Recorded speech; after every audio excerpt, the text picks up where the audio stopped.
صباح الفل عليكم جميعا، والف مليون مبروك للمنتخب الجزائري التأهل لدور ال 32 في كأس العالم.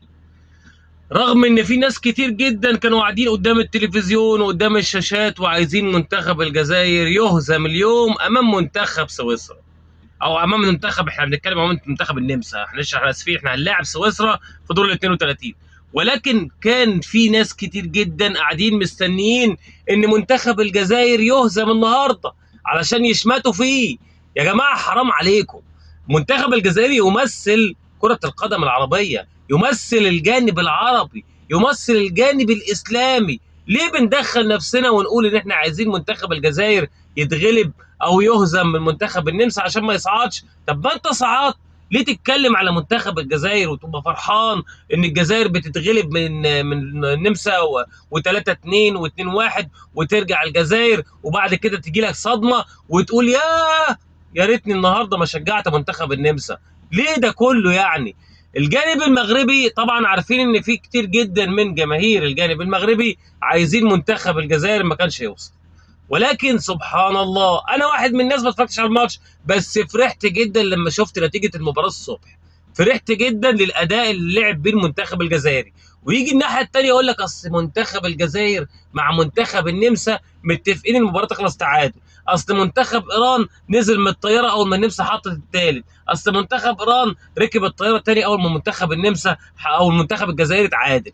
يا جماعه عيب عليكم، منتخب الجزائري ده بلد المليون شهيد، يعني مليون مبروك لمنتخب الجزائر. المباراة القادمة بقى صعبة جدا، ولكن انا ما بقولش صعبة جدا لان انت بتلعب سويسرا. سويسرا والنمسا تحس ان هو وجهين لعملة واحدة.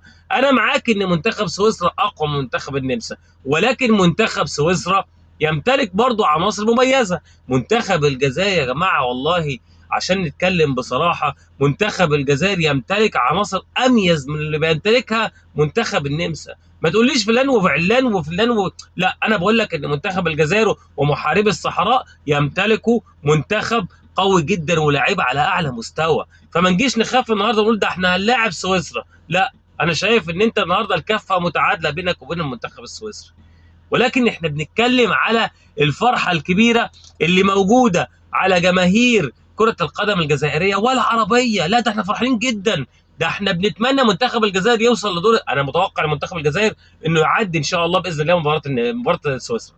ولكن احنا بنتكلم عن الناس اللي كانت زعلانه واللي زعلت واللي نامت متنكد عليها واللي نامت مش فرحانه واللي نامت وحاسه ان هي كده حصل لها بلوى ومصيبه عشان منتخب الجزائر تاهل لدور ال 32.